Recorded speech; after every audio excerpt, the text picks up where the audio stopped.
But I do have everything sort of sitting around because when I look at them, they give me ideas. And I go on these gathering trips where I buy buttons and I buy beads and silver findings and, all those things I collect in little plastic boxes, and I sort through them and I keep looking at them, and after a while they start to speak to me, and they sometimes they actually jump out of the box, when I'm working. Stuff just will fall right on me, and those things kind of come together in a piece, and one piece leads to another piece. And once I start picking things up, I just kind of go into a different state of mind where I'm just open to what the next piece is going to be, and I start grabbing stuff to put on my pieces. Yeah, pieces of hair or bones or whatever. I have a lot of connections with Kenya, basically because my first husband was from Kenya, and I still have a lot of friends there, and former in-laws, and my husband and I now lead tours to Kenya.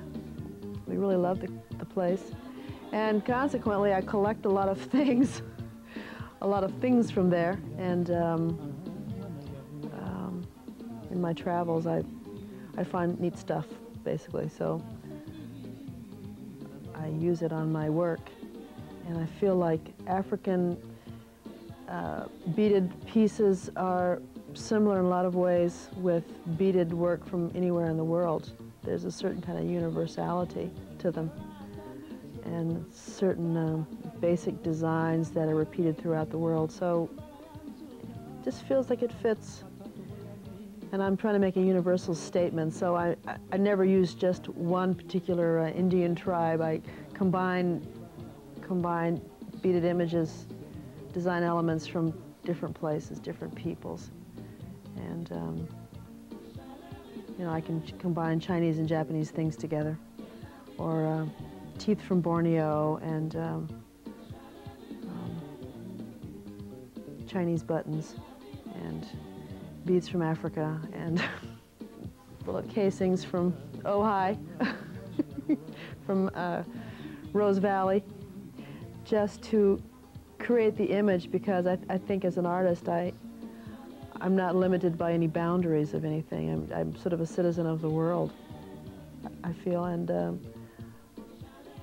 I pick things based on their visual impact and their emotional impact, and maybe a little political statement here or there, but visually things can fit together when they really have nothing historically in common.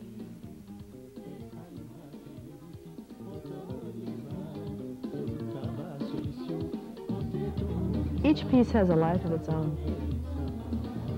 It has its own personality, and when I'm creating it, it sort of dictates a color that it needs to be, or a combination of colors.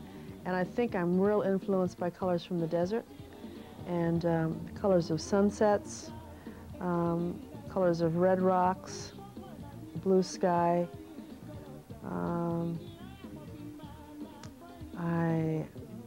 I like to balance warm and cool colors together, so I frequently use blues and rusts or warms and cools.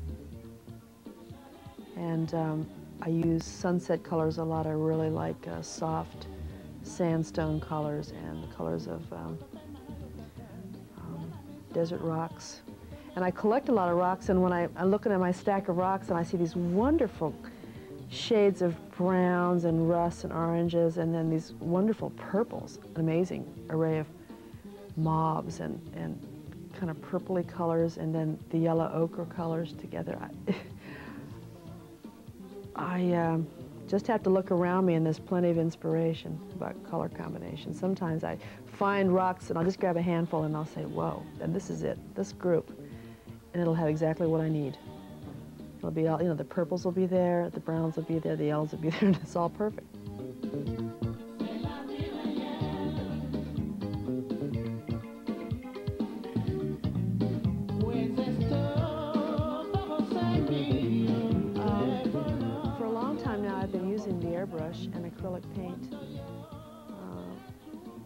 I enjoy that process.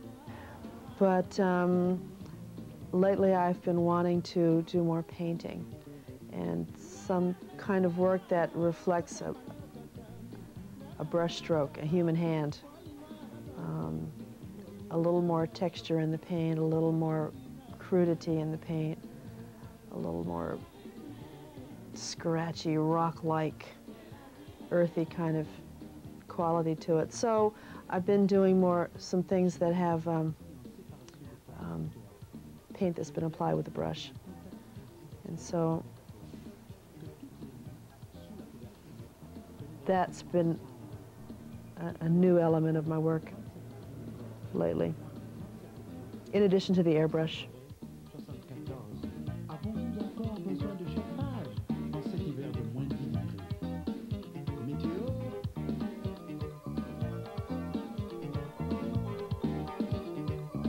If I were really doing a jacket for Custer, I would have to make it more authentic. This is a kind of an allegory, or it's a statement about Custer, and it's taking some of the components from Custer's life, but it's been enhanced. So it's not really for Custer. It's basically about Custer. Yeah, Custer is a metaphor for the whole taming, quote unquote, of the American West. I mean, that's so. I mean, that could be expanded on a worldwide level too. So that's kind of what I'm seeing it as. It doesn't really have to be correctly just for Custer, but it came about because I started with a Custer image, and that's what I'm calling it, but really it's about a lot more things than just Custer.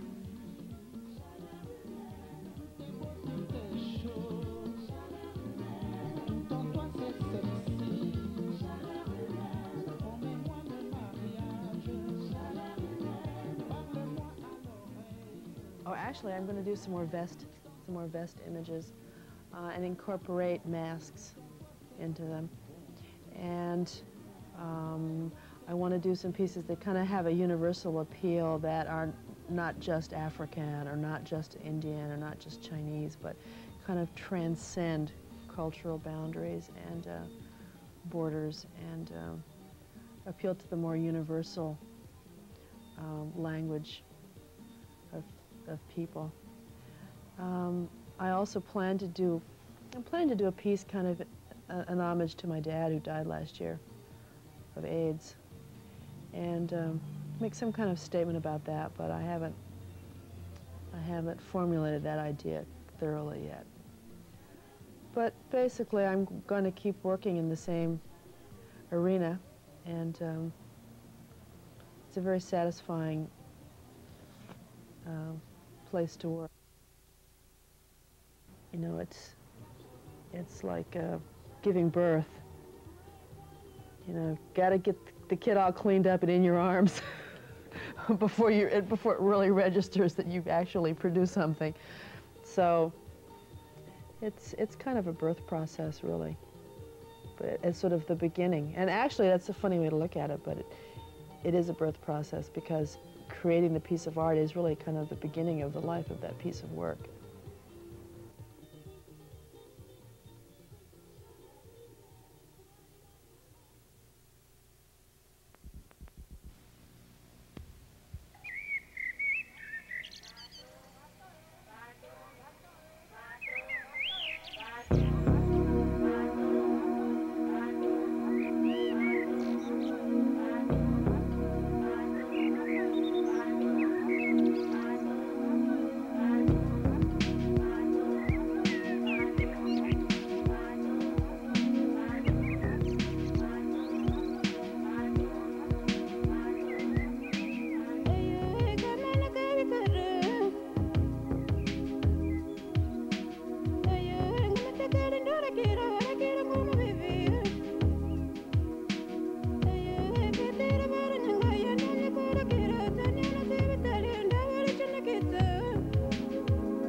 Zambe talela ngai likambo yo